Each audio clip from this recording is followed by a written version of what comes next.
أعوذ بالله من الشيطان الرجيم. بسم الله الرحمن الرحيم. ولقد خلقناكم ثم صورناكم ثم قلنا للملائكة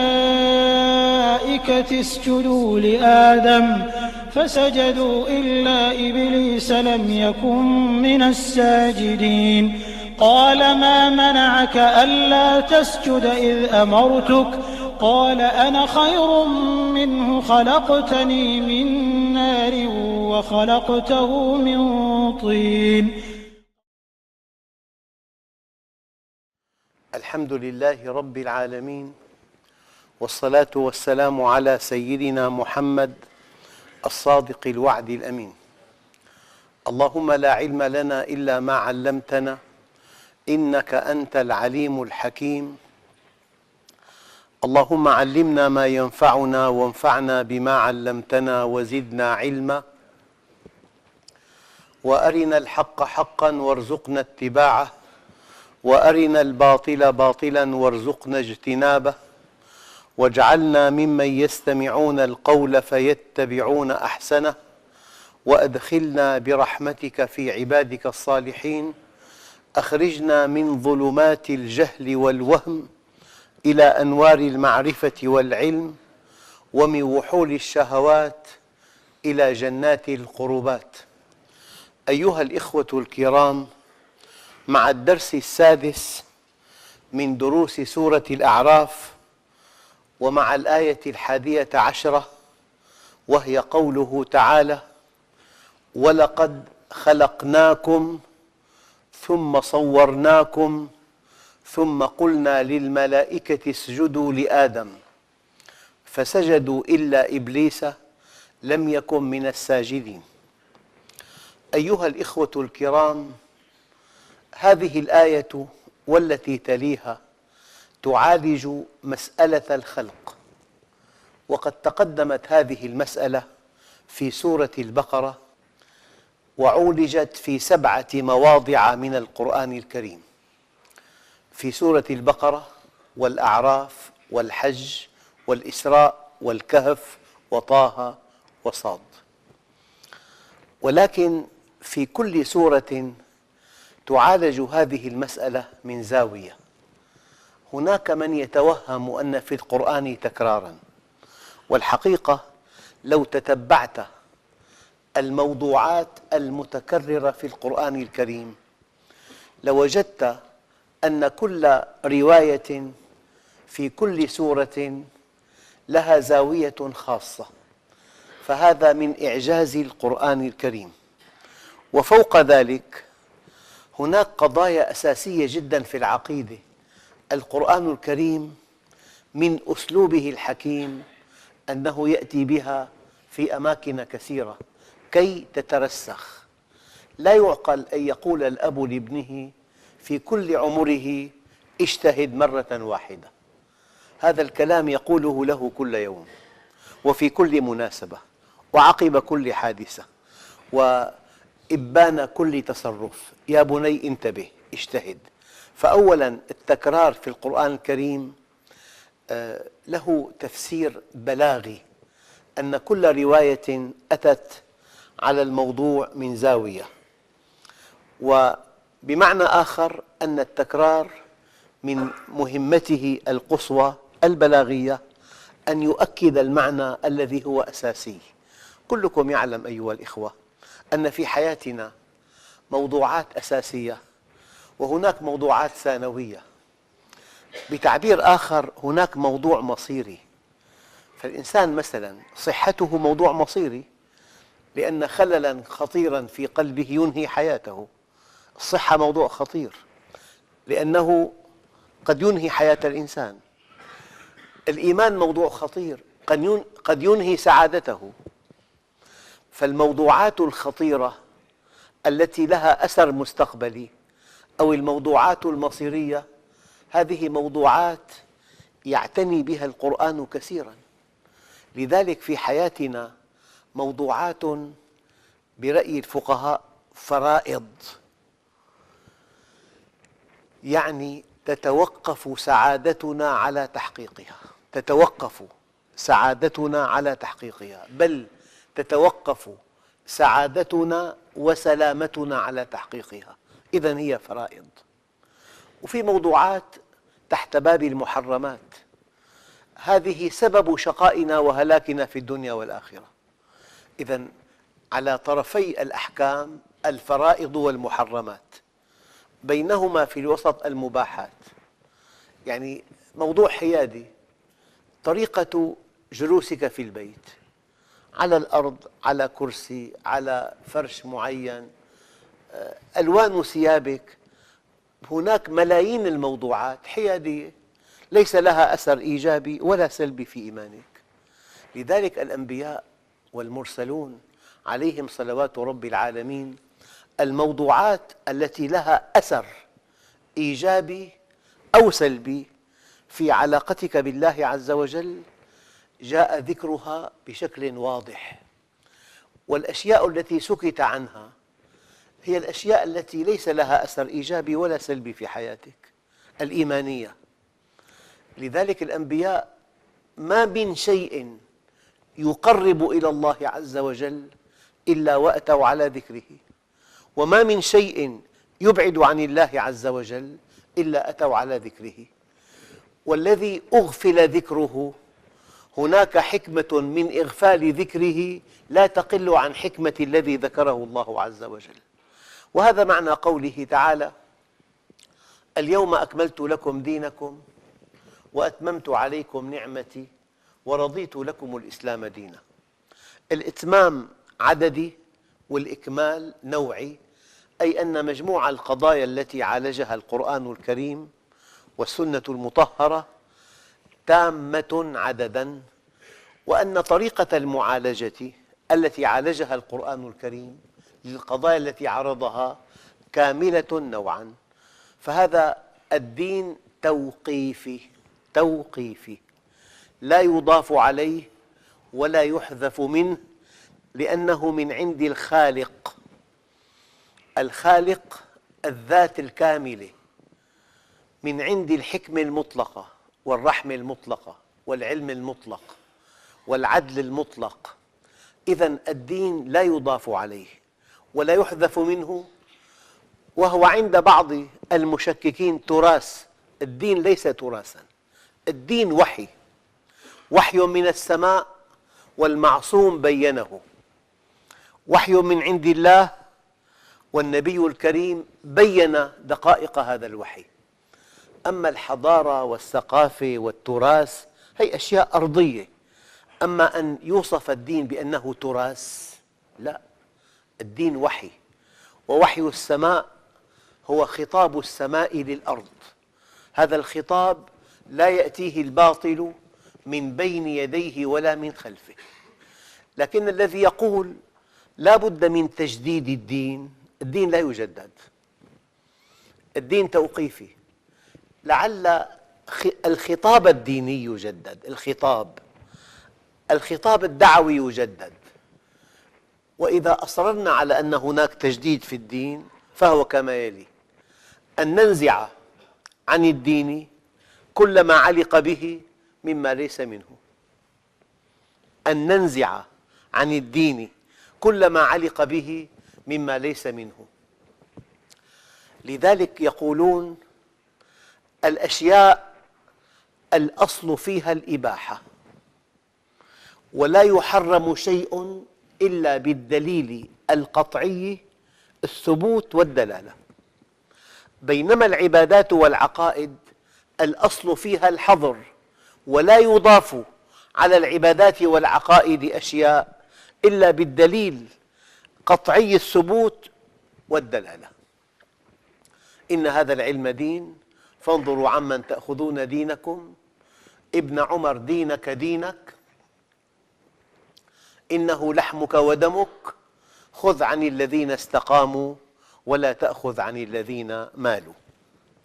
أيها الإخوة الكرام، قصة الخلق وردت في القرآن الكريم في سور عديدة وفي مواضع عديدة ومن زوايا عديدة، ولكن يعنينا من هذه القصة أن الله سبحانه وتعالى هو الخالق.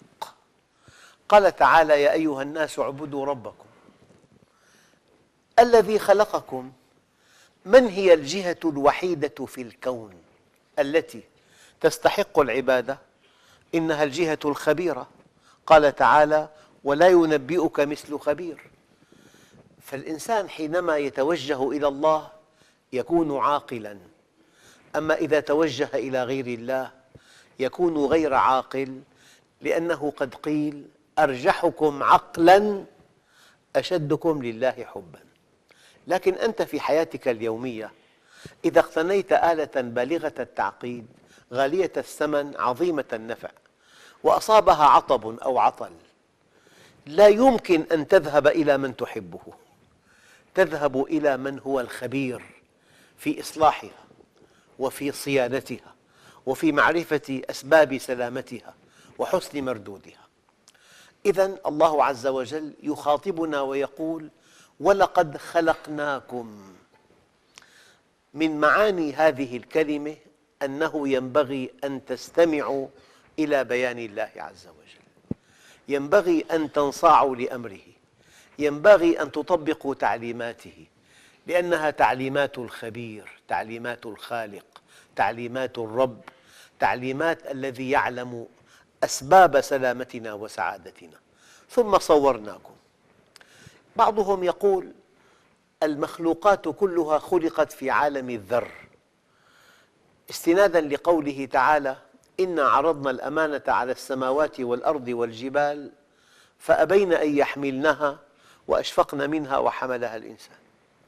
إنا عرضنا الأمانة على السماوات والأرض والجبال فأبين أن يحملنها وأشفقن منها وحملها الإنسان.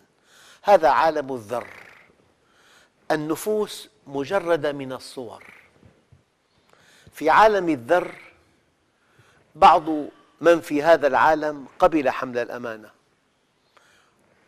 وبعض من في هذا العالم أشفق من حمل الأمانة، لأننا من بني البشر، لأننا بشر، لأننا من صنف الإنسان، نحن حتماً قبلنا حمل الأمانة. ولقد خلقناكم ثم صورناكم. في الحياة الدنيا هي عالم الصور، يعني الحصان أخذ صورة، والشمس لها صورة، والقمر له صورة، والإنسان له صورة، وأنواع النباتات لها صور، والحيوانات لها صور. ولقد خلقناكم ثم صورناكم. في عالم الذر عالم النفوس المجردة، وفي عالم الدنيا في عالم الصور. أيها الإخوة الكرام، الإنسان قبل حمل الأمانة. ما الأمانة؟ الأمانة في رأي العلماء، بل في رأي جمهور العلماء، نفسك التي بين جنبيك، هذه أمرها بيدك، مصيرها إليك، كلفت حملها، أي كلفت أن تعرفها بربها، كلفت أن تحملها على طاعته، كلفت أن تزكيها، كلفت أن تؤهلها للجنة، كلفت أن تسمو بها. لذلك الذي يؤكد هذا المعنى قال تعالى: قد أفلح من زكاها وقد خاب من دساها. قد أفلح، يعني الفلاح هو النجاح، هو التفوق، هو الفلاح، هو تحقيق الهدف، والإنسان يحب النجاح، والناجح سعيد جداً. الناجح هو الذي يحقق الهدف. من هنا يمكن أن أقول: متى تحقق الهدف؟ الجواب: إذا صح عملك. ومتى يصح عملك؟ إذا عرفت سبب وجودك في الدنيا. كلام دقيق. هلأ الناس في ضياع. هناك من يتوهم أنه يعيش ليأكل، أو يعيش ليستمتع، أو يأكل ليعيش، أو يعيش ليعرف الله عز وجل. اسأل نفسك هذا السؤال: والسؤال دقيق وخطير وسؤال فلسفي. لماذا أنت في الدنيا؟ يعني أنت سافرت إلى بلد وسألتنا ماذا أفعل؟ نقول لك عجيب سؤالك، لماذا جئت لهذا البلد؟ إن جئت طالب علم الطريق واضح إلى المعاهد والجامعات، إن جئت تاجراً الطريق واضح إلى المعامل والمؤسسات، إن جئت سائحاً الطريق واضح إلى المقاصف والمتنزهات، أي أنه لا تصح حركتك في مكان ما إلا إذا علمت لماذا أنت في هذا المكان بالضبط. معنى فرعي، أنت حينما تعلم يقيناً لماذا أنت في الدنيا، أن تعرف الله، أن تستقيم على أمره، أن تتقرب إليه بالأعمال الصالحة. الآن ما دام الهدف واضحاً جداً تختار له ملايين الوسائل التي تعينك على بلوغ الهدف. ولأضرب على هذا مثلاً، أنت في باريس تحمل شهادة ثانوية وقد أرسلت ببعثة لنيل الدكتوراه، هذا الهدف. كل حركاتك وسكناتك ونشاطاتك واهتماماتك متعلقة بهذا الهدف. الآن أنت مضطر أن تستأجر بيت. الهدف وهو الدراسة يحتم عليك أن تختار بيتاً إلى جانب الجامعة يوفر لك المال والجهد والوقت. إذن اختيار البيت متعلق بالهدف. الآن تشتري مجلة متصلة باختصاصك من أجل أن تحقق الهدف. تصاحب طالباً يتقن اللغة المحلية كي يعينك على الحديث بهذه اللغة. تأكل طعاماً يعينك على الدراسة. تحتاج إلى دخل، تعمل عملاً بوقت قصير جداً حتى يتيح لك هذا العمل وقتاً كافياً للدراسة. كلامي دقيق جداً. أنت حينما تعرف لماذا أنت في الدنيا، أنت في الدنيا من أجل أن تعرف الله، ومن أجل أن تستقيم على أمره، ومن أجل أن تتقرب إليه، ومن أجل أن يكون إعدادك لنفسك تمهيداً وثمناً لدخول الجنة. فيا أيها الإخوة، ولا أبالغ، إن الذين يعرفون أهدافهم في الحياة الدنيا لا يزيدون بحسب الإحصاءات الرسمية عن 3%.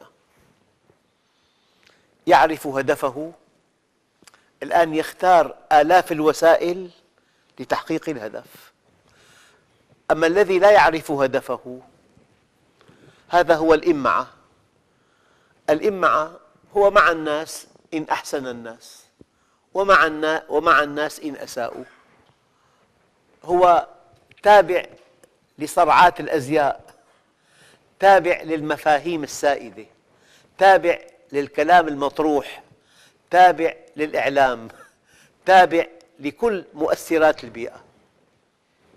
هذا على هامش الحياة. أما المؤمن حينما يعمل عقله ويقرأ كتاب ربه ويعرف سر وجوده فيكتشف أنه مخلوق للعبادة، وما خلقت الجن والإنس إلا ليعبدون، وأن العبادة سر وجوده، وأن الإنسان يرقى إلى أعلى مقام حينما يكون عبداً لله. فلما وصل النبي صلى الله عليه وسلم إلى سدرة المنتهى قال تعالى: فأوحى إلى عبده ما أوحى. وحينما جاءته الرسالة وهي أعلى مهمة ينالها إنسان، لقول النبي الكريم: سلوا لي الوسيلة فإنها مقام لا ينبغي إلا لواحد من خلقه وأرجو أن أكون أنا. هذا المقام هو العبودية. وأنه لما قام عبد الله يدعوه لما قام عبد الله يدعوه كادوا يكونون عليه لبدا. إذن العبودية سر وجودنا، وغاية وجودنا. والعبودية خضوع لله خالص، ومحبة لله خالصة، وحرية خالصة، وطاعة خالصة، وعمل صالح خالص، وتضحية خالصة. فالعبودية علة وجودنا وغاية وجودنا. قال تعالى: وما خلقت الجن والإنس إلا ليعبدون. هي طاعة طوعية ممزوجة بمحبة قلبية، أساسها معرفة يقينية تفضي إلى سعادة أبدية، في جانب معرفي، في جانب سلوكي، في جانب جمالي. تعرفه فتطيعه فتسعد بقربه في الدنيا والآخرة. وفي الدنيا جنة، من لم يدخلها لم يدخل جنة الآخرة. تعرفه فتعبده فتسلم وتسعد بقربه في الدنيا والآخرة. أيها الإخوة، هذه العبادة، لكن الذين يفهمون العبادة فهما ضيقا يتوهمونها صلاة فقط وصياما وحجا وزكاة. العبادة منهج كامل يغطي كل حياتك وكل أطوار حياتك وكل شؤون حياتك وكل اهتماماتك، يبدأ من فراش الزوجية إلى العلاقات الدولية. أكاد أقول المنهج العبادي في القرآن الكريم وفي السنة مئات ألوف الموضوعات. مرة ثانية، يبدأ من أخص خصوصياتك من فراش الزوجية وينتهي بأضخم العلاقات بين الأمم، العلاقات الدولية. هذه العبادة. أما نصلي ونصوم ونحج وانتهى الأمر، بيوتنا، كسب أموالنا، إنفاق أموالنا، علاقاتنا المالية والنسائية، وأفراحنا وأتراحنا وسفرنا وفق المنهج الغربي وعلى التقليد الغربي، هذا ليس هو الإسلام. فلذلك حينما طبقنا ظاهر الإسلام خسرنا قيمة الإسلام، وخسرنا ثمار الإسلام، وخسرنا وعود الواحد الديان. ولقد خلقناكم ثم صورناكم يا أيها الناس اعبدوا ربكم الذي خلقكم. طيب، الله عز وجل كلفنا أن نعبده، أو كلفنا حمل الأمانة. إنا عرضنا الأمانة على السماوات والأرض والجبال فأبين أن يحملنها وأشفقن منها وحملها الإنسان. كلفنا حمل الأمانة، والأمانة هي النفس البشرية. وقد أفلح من زكاها وقد خاب من دساها. الآن في موضوع من لوازم هذا الموضوع: ما كلفنا الله حمل الأمانة إلا وأعطانا مقوماتها. ما مقومات حمل الأمانة؟ أعطاك الكون، الدليل: وسخر لكم ما في السماوات وما في الأرض جميعا منه. تسخير تعريف وتكريم. الكون مسخر للإنسان، وأنت أيها الإنسان علمت أو لم تعلم أكرم المخلوقات على الله. أنت المخلوق الأول رتبة، لأنك قبلت حمل الأمانة. سخر الله لك ما في السماوات وما في الأرض جميعا منه. تسخير تعريف وتسخير تكريم. تسخير التعريف يقتضي أن تؤمن به، وتسخير التكريم يقتضي أن تشكره.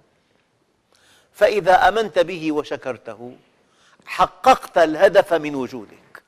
قال تعالى: ما يفعل الله بعذابكم إن شكرتم وآمنتم. يعني أنتم إذا شكرتم وآمنتم أو آمنتم وشكرتم حققتم علة وجودكم، حققتم الغاية من وجودكم. أما عامة الناس، وهذا شيء مؤلم جدا، تغطيهم آية كريمة: قل هل ننبئكم بالأخسرين أعمالا الذين ضل سعيهم في الحياة الدنيا وهم يحسبون أنهم يحسنون صنعا. موضوع ثاني أيها الإخوة من لوازم هذا الموضوع، يعني إنسان متى يسعد؟ لأن السلامة والسعادة مطلبان أساسيان لكل الخلق. يعني على وجه الأرض 6,000 مليون، أنا متأكد أنه ما منهم واحد إلا وهو يتمنى السلامة والسعادة. فلماذا الشقاء؟ قالوا الشقاء بسبب الجهل، والدليل أن علة وجود الناس في النار الجهل. وقالوا لو كنا نسمع أو نعقل ما كنا في أصحاب السعير. والجهل أعدى أعداء الإنسان. نحن كأمة من أعداؤنا؟ إياكم أن تظنوا أعداءنا هؤلاء الأعداء التقليديون الذين نصفهم بالغدر والبطش والغطرسة والتدمير والإبادة والإفساد والاستغلال. نحن أعداء أنفسنا، نحن أعداء أنفسنا. أؤكد لكم مرة ثانية أن مصيرنا ليس بيدهم، بيدنا، وإن تعودوا نعود. إن الله لا يغير ما بقوم حتى يغيروا ما بأنفسهم. من شأن الأعداء أن يعتدوا، من شأن الأعداء أن يستغلوا، أن ينهبوا الثروات، أن يفرقوا، أن يشتتوا، هذا شأنهم. لكن قوتهم أتت من ضعفنا، من جهلنا، من تفرقنا. أيها الإخوة، أضرب لكم مثل بسيط. أنت طالب جامعي بالسنة الأخيرة وباختصاص جيد جدا في عليه طلب وبأهم مادة بالاختصاص، وامتحانك بعد يومين، ولك أصدقاء تحبهم حبا جما، أخذوك عنوة قبل الامتحان بيومين إلى الساحل، ونزلت بأفخر فندق، وتناولت أطيب الطعام، واستمتعت بأجمل المناظر. كل شروط السرور محققة: أصدقاء تحبهم، مكان جميل، إطلالة جميلة، طعام طيب. لماذا تشعر بانقباض شديد؟ لأن هذه الحركة لا تحقق هدفك. لو جلست في غرفة قميئة ذات رطوبة عالية والإضاءة خافتة ومعك الكتاب المقرر وقرأته واستوعبته وشعرت أنك جاهز لأداء امتحان في هذه المادة، يأتيك شعور بالفرح لا يوصف. وأنت في غرفة قميئة ذات رطوبة عالية والإضاءة خافتة وما في مناظر أبداً والجدران ليست مطلية أنت مسرور. إذن السعادة تأتي من تحقق الهدف. في دليل آخر: التاجر إذا في بيع كثيف وفي إقبال على البضاعة شديد يمكن يمضي 12 ساعة لا يجلس ولا يأكل وهو في نشوة السعادة. إذا ما في بيع وما في إنسان يقول لك ماذا عندك، وقاعد على مقعد وسير ومشروبات وقهوة وشاي وصحف ومجلات وأصدقاء، تشعر بانقباض شديد أن هذا المحل لا يحقق هدفه. أما إذا حقق هدفه يغدو هذا المكان الضيق في سوق مزدحم في ظروف صعبة، لا في تدفئة ولا في تكييف ولا في جلوس مريح ولا في طعام، وأنت في قمة السعادة. لذلك نحن لا تصلح حركتنا في الحياة إلا إذا عرفنا سر وجودنا، كما أنه لا نسعد إلا إذا جاءت حركتنا مطابقة لهدفنا. فيا أيها الناس اعبدوا ربكم الذي خلقكم. ولكن حينما كلفنا الله أن نحمل الأمانة أو أن نعبده، يعني معنيان يصبان في خانة واحدة. حينما كلفنا حمل الأمانة أو حينما كلفنا أن نعبده، أعطانا المقومات، أعطانا الكون كما قلت قبل قليل، سخر لنا ما في السماوات وما في الأرض، تسخير تعريف وتكريم. إذن التفكر في خلق السماوات والأرض أحد بنود العبادة.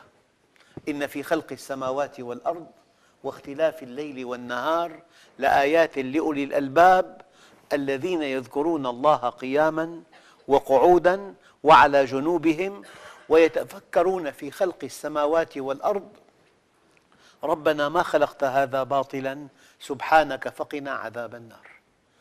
الآن البند الثاني: أعطاك عقلاً. أعطاك عقلاً. العقل ميزان، والسماء رفعها ووضع الميزان.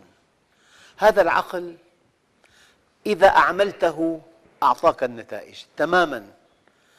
عندك بيت ثمنه 50 مليون ودفع لك ثمنه بالعملة الصعبة، وفي بالجيب الأيمن جهاز إلكتروني يكشف العملة المزورة، وفي بالجيب الأيسر أوراق فيها أرقام أوراق العملة المزورة. بالجيب الأول في جهاز إلكتروني وبالثاني في أرقام أوراق العملة المزورة، وأنت قبضت ثمن هذا البيت بالعملة الصعبة. لم تستخدم الجهاز الأول الإلكتروني ولم تدقق في أوراق العملة التي بجيبك، وكان المبلغ كله عملة مزورة. من هو الخاسر؟ أنت. أنت السبب. معك عقل باليمين ومعك منهج قرآني باليسار، لا استخدمت عقلك ولا استخدمت القرآن الكريم، فشقي الإنسان. الله عز وجل قال لك افعل ولا تفعل. بتحب تحكم عقلك، العقل ينطبق مع النقل، إنه العقل مقياس أودعه الله فينا والنقل كلامه. ففي معك عقل لو أعملته بتجرد من دون انحياز، من دون أسلوب تغطية تبرير تسويغ، لهداك عقلك إلى الله عز وجل. لأن الآيات التي تتحدث عن العقل وعن التفكر وعن العلم تقترب من 1000 آية. أعطاك قرآن في الحلال والحرام. فلذلك الشقاء بسبب جهل الإنسان وعدم استخدام العقل والنقل معاً، والعقل والنقل متطابقان والحمد لله. أعطاك فطرة، لو أنك لم تعمل عقلك كما أنه لم تقرأ كتابك. أعطاك بنية نفسية، جبلة، فطرة تكشف لك الخطأ ذاتياً. ونفس وما سواها فألهمها فجورها وتقواها. الحلال بين والحرام بين. الإثم ما خالط النفس وكرهت أن يطلع عليه الناس. الإثم ما حاك في صدرك وكرهت أن يطلع عليه الناس. في إنسان بغش الحليب أمام الشاري، بالله لحظة لصب عليه ماء، مستحيل. بالفطرة تعلم أن هذا العمل غير صحيح أبدا. فلذلك أعطاك كوناً، أعطاك عقلاً، أعطاك فطرة. ونفس وما سواها فألهمها حينما تفجر أنها فجرت، وألهمها حينما تتقي أنها اتقت. ألهمها فجورها وتقواها. الآن أعطاك شهوة هي ثمن الجنة. ما أودع الله في الإنسان الشهوات إلا ليرقى بها مرتين، مرة صابراً ومرة شاكراً. إلى رب الأرض والسماوات. هذا الميل نحو حب، نحو المال، نحو المرأة، نحو العلو في الأرض، نحو الطعام، أودع فيك الشهوات. قال تعالى: زين للناس حب الشهوات من النساء والبنين والقناطير المقنطرة من الذهب والفضة والخيل المسومة والأنعام والحرث ذلك متاع الحياة الدنيا. أعطاك الشهوات لترقى بها وهي حيادية. وما من شهوة أودعها الله فيك إلا وجعل لها قناة نظيفة تسري خلالها. أبدا ما في حرمان بالإسلام. ما من شهوة أودعها الله فيك إلا وجعل لها قناة نظيفة تسري خلالها. لكن المحرمات ليست قيوداً لحريتك، بل هي ضمان لسلامتك. المحرمات تماماً كلوحة كتب عليها حق الألغام ممنوع التجاوز. لا تشعر أبداً بحقد على من وضع اللوحة، بل تشكره من أعماق أعماقك لأنه ضمن لك بهذه اللوحة سلامتك.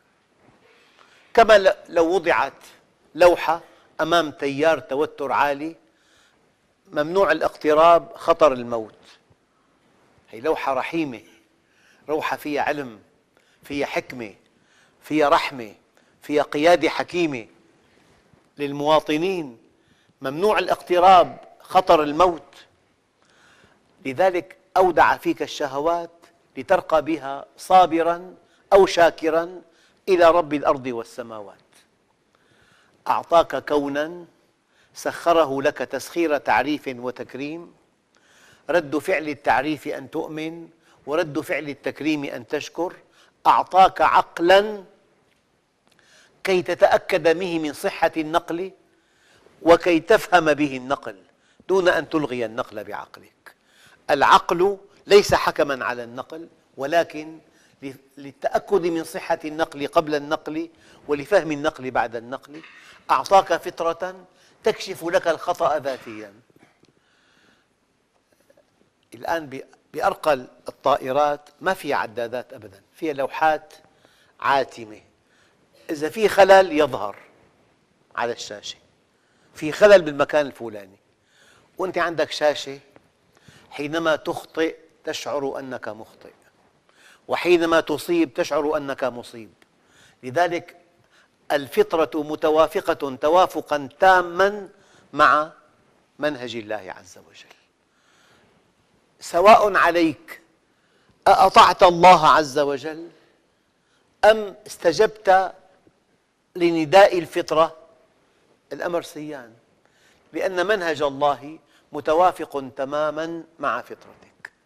فأي شيء أمرك الله به نفسك تتوق إلى تطبيقه دون أن تشعر. أعطاك كوناً وعقلاً وفطرة وشهوة. أعطاك حرية، أنت حر. من شاء فليؤمن ومن شاء فليكفر. إنا هديناه السبيل إما شاكراً وإما كفورا، ولكل وجهة هو موليها. ما لم تكن حراً لا يسمن عملك، ما لم تكن حراً لا يمكن أن ترقى إلى الله عز وجل. أنت حر فيما كلفت، لكن الذي لست حراً فيه ما إذا كنت ذكراً أو أنثى، ومن أبوك وأمك، وفي أي مكان ولدت، وفي أي زمان ولدت. هذه لمصلحتك، محض خير لك، وليس في إمكانك أبدع مما أعطاك. إذن أعطاك حرية اختيار ليسمن عملك. لو أن الله أجبر عباده على الطاعة لبطل الثواب، ولو أجبرهم على المعصية لبطل العقاب، ولو تركهم هملاً لكان عجزاً في القدرة. إن الله أمر عباده تخييراً ونهاهم تحذيراً، وكلف يسيراً ولم يكلف عسيراً، وأعطى على القليل كثيراً. أنت حر مخير. وأية آية يشم منها رائحة الجبر يجب أن تحملها على الآية المحكمة التي هي أصل في الاختيار. وقال الذين